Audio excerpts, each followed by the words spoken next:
আসসালামু আলাইকুম। আজকের দুপুরের আয়োজনে আমি রান্না করে ফেলেছি আলু টমেটো দিয়ে মাছের ঝোল। এই সুস্বাদু আলু আর টমেটো দিয়ে মাছের ঝোল আমি কিভাবে রান্না করলাম আপনারা ভিডিওটি স্কিপ না করে শুরু থেকে শেষ পর্যন্ত দেখতে থাকবেন। প্রথমে আমি নিয়েছি 4 পিস মাছ, লবণ, হলুদ আর সরিষার তেল দিয়ে ম্যারিনেট করে নিতে হবে। 1 চা চামচ সরিষার তেল দিয়ে দিলাম। আর এর আগে আমি 2 পিস মাছ ভেজে রেখে দিয়েছি। মোট 6 পিস মাছ দিয়ে আজকে সবজি আমি রান্না করে ফেলবো। আর অন্য পাশে আমি কেটে রেখে দিয়েছি বড় সাইজের একটা পেঁয়াজ আর 3-4টার মতো কাঁচা লঙ্কা কুচি আর আলু টমেটো। প্রথমে প্যান খুব ভালো করে গরম করে নিতে হবে। তেল দিয়ে তেলটা খুব ভালো করে গরম করে নিতে হবে। তেল যত ভালো করে গরম করে নেবেন মাছ ভাজা কিন্তু ততটাই পারফেক্ট হবে, তলানিতে লেগে ধরবে না। এই মাছ আমি উল্টে পাল্টে ভেজে নামিয়ে নিলাম আর ওই তেলের মধ্যে দিয়ে দিলাম কেটে রাখা আলু। যেহেতু মাছের গায়ে লবণ আর হলুদ ছিল তাই এক্সট্রা করে লবণ আর হলুদ দেওয়ার কোনো প্রয়োজন নেই। কিছুক্ষণ সময় ধরে একটু লাল লাল করে ভেজে নেওয়ার পর আলুগুলো নামিয়ে ফেলতে হবে।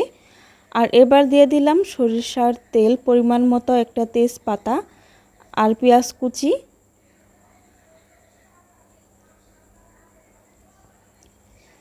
পেঁয়াজ কিছুক্ষণ ভেজে নেওয়ার পর অ্যাড করে দিলাম কাঁচা লঙ্কা।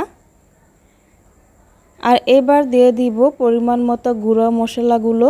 এই গুঁড়ো মশলা এখানে আছে স্বাদ অনুযায়ী লবণ, শুকনো লঙ্কা গুঁড়ো, হলুদের গুঁড়ো, জিরে গুঁড়ো, ধনিয়া গুঁড়ো আর পরিমাণ মতো জল দিয়ে দিলাম। দিয়ে মশলাটা প্রথমে খুব সুন্দর করে কষিয়ে নিতে হবে, তাই আমি ঢাকনা দিয়ে ঢেকে দিব।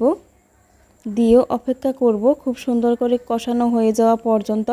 এর মধ্যে কিন্তু মশলাটা কষানো শেষ, তেল উপরে ভেসে উঠেছে, তার মানে মশলাটা কষানো হয়ে গিয়েছে।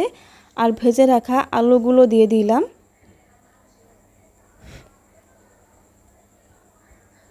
আলু মোটামুটি একটু সময় ধরেই ভেজে নিতে হবে। ভেজে নেওয়া হয়ে গিয়েছে তাই আলুগুলো সিদ্ধ হওয়ার জন্য জল দিয়ে দিলাম আবারও।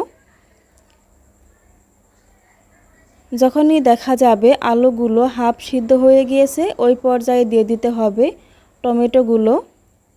যেহেতু টমেটো সিদ্ধ হতে খুব বেশি সময় লাগে না তাই আলু অর্ধেক সিদ্ধ হওয়ার পরেই কিন্তু টমেটো অ্যাড করে দিতে হবে, না হলে টমেটোগুলো গলে যেতে পারে।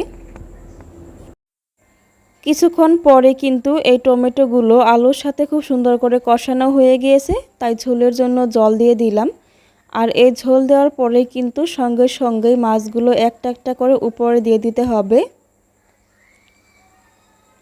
আমি একটা একটা করে মাছ দিয়ে দিচ্ছি। সবগুলো মাছ দিয়ে দিলাম। আগে থেকেই ভেজে রাখা 2 পিস মাছও দিয়ে দিলাম। দিয়ে এখন ঢাকনা দিয়ে ঢেকে অপেক্ষা করব রান্নাটা কমপ্লিট হয়ে যাওয়া পর্যন্ত। কিছুক্ষণ রান্না করে নেওয়ার পর আমি ঢাকনাটা খুলে নিলাম। এর মধ্যে কিন্তু টমেটো আলু একেবারে পারফেক্টভাবে সিদ্ধ হয়ে গিয়েছে। আর এর মধ্যে লবণ চেক করে চুলাটা অফ করে দিবেন, দিয়ে সার্ভ করে নেবেন। আমি কিন্তু কিছুক্ষণ পর সার্ভ করে নিয়েছি, দেখেই কিন্তু বোঝা যাচ্ছে কতটা টেস্টি হতে পারে। আর এই রকম মজার আর সহজ রেসিপি পেতে চ্যানেল সাবস্ক্রাইব করতে কিন্তু কিছুতেই ভুলবেন না। আর আমার ভিডিওর নোটিফিকেশন সবার আগে পাওয়ার জন্য বেল আইকন ক্লিক করে রাখবেন। সবাই ভালো থাকবেন, সুস্থ থাকবেন। আল্লাহ হাফেজ।